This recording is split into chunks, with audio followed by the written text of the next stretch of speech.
Hello बच्चों। आप लोग को बहुत दिन से डिमांड था कि भैया कुछ हमें बता दीजिए कि हम अब से भी पढ़कर कैसे टॉपर बन सकते हैं, कम से कम पास तो हो सकते हैं।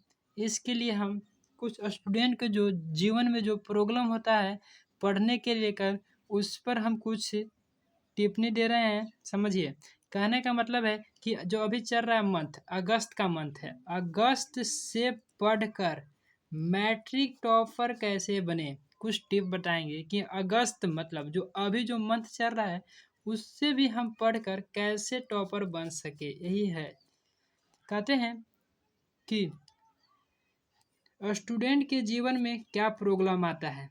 इससे पहले हम आपसे एक शब्द कहना चाहते हैं कि सीढ़ियाँ उन्हें मुबारक हो जिन्हें छत पर जाना हो। सीढ़ियाँ उन्हें मुबारक हो जिन्हें छत पर जाना हो, तक जाना हो। अपनी मंजिल तो आसमान है, अपनी मंजिल तो आसमान है, रास्ता हमें खुद बनाना है। अपनी मंजिल तो आसमान है, रास्ता खुद बनाना है। सफलता मिले या ना मिले, सफलता मिले या ना मिले तो मुकद्दर की बात है। कहते हैं कि सफलता मिले या ना मिले तो मुकद्दर की बात है, लेकिन कोशिश ना करे तो ये गलत बात है। लेकिन कोशिश ना करे तो गलत बात है।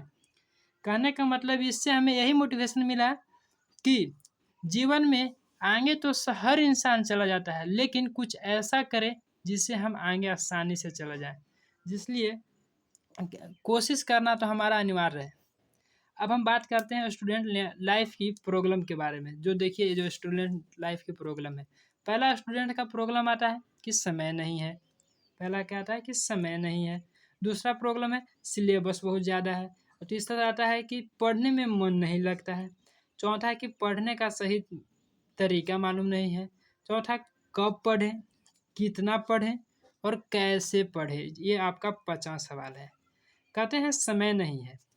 समय नहीं है, हम मानते हैं छोटे भाई हम कि समय नहीं है, लेकिन आपने जो 6 मंथ, जो 6 महीना है उसे आपने गवा दिया है।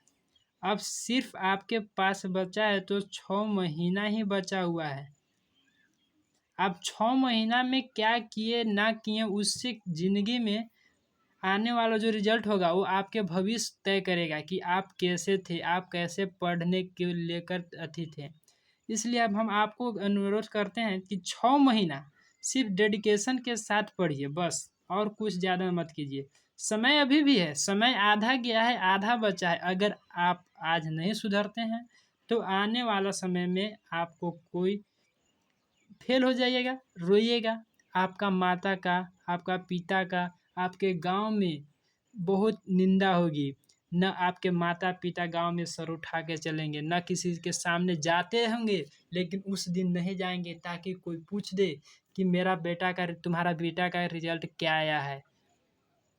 यदि अगर तुम चाहते हो कि मेरा पिताजी भी और मेरे माताजी भी जिस दिन रिजल्ट आए उस दिन सर उठाकर चले, तो इसलिए आज से भी आपके पास समय है 6 महीना।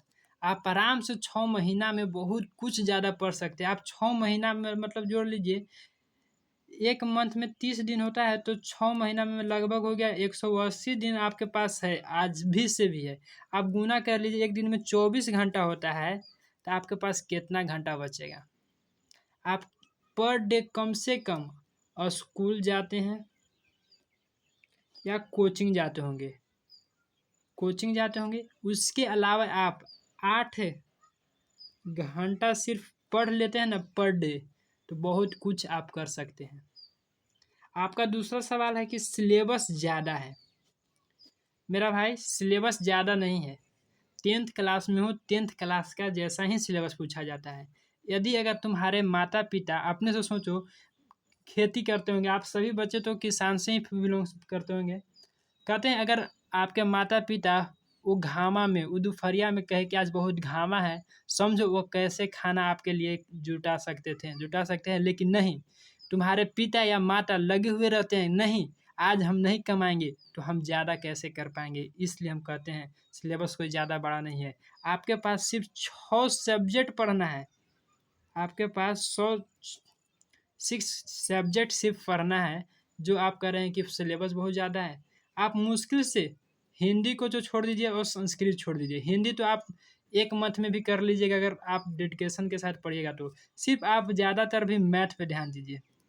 मैथ, एसएसटी हो गया, हिंदी हो गया, इंग्लिश हो गया। इंग्लिश का तो आपको एग्जाम में होबे नहीं करता है, इसको छोड़ दीजिए, आपको इससे कोई मतलब नहीं, इससे एकदम आप निफ़िक्र रहिए। 6 सब्जेक्ट है, ज़्यादा कोई नहीं है। आप लोग आज से भी अगर हर वीक एक चैप्टर भी ख़त्म कीजिएगा हर सब्जेक्ट का, तो आप बहुत ज़्यादा कुछ कर सकते हैं, समझे। और आप कहते हैं कि पढ़ने में मन नहीं लगता है। कहते बाबू, किसी को कोई काम करने में मन नहीं लगता है। अपने माता पिता से पूछना, क्या उन्हें खेती करने में मन लगता है? वो भी सोचते हैं कि हम भी कार से उतरते, मोबाइल उतारते, चलाते। क्या वो भी नहीं सोचते हैं? वो भी सोचते हैं। पढ़ने में मन नहीं लगता है। यदि अगर तुम कहते हो, तुम्हें अगर आज फ़ोन दे दिया जाए और तुमको कह दिया जाए कि तुम दिन भर रील्स चलाओ, इंस्टा चलाओ, फेसबुक चलाओ, तो तुम खूब चलाओगे। तुम 12 जो 24 घंटा होता है ना, उसमें तुम लगभग 19 घंटा फ़ोन चला सकते हो, मोबाइल चला सकते हो। क्या मोबाइल चला सकते हो और कहते हो कि पढ़ने में मन नहीं लगता। चौथा है, पढ़ने का सही तरीका मालूम नहीं है। क्या? पढ़ने का सही तरीका मालूम नहीं है। पढ़ने का सही तरीका यही है कि हर डेली रूटीन बनाएं और पढ़ें। यही आपका पढ़ने का सही तरीका मालूम है। हर सब्जेक्ट को, प्रत्येक सब्जेक्ट को रोज पढ़ें। यही आपका पढ़ने का सही तरीका है। ज़्यादा अगर पढ़ने का सही तरीका ना हो, आज यूट्यूब पे जाइए, सर्च कीजिए topper interview topper interview search कीजिए। और का तो लड़का लोग ढेर पूछता है कब पढ़े, दिन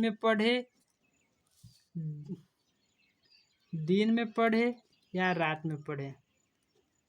कहते हैं कि दिन और रात दोनों बराबर है। जो चाहे दिन में भी पढ़ सकता है, चाहे तो रात में भी पढ़ सकता है।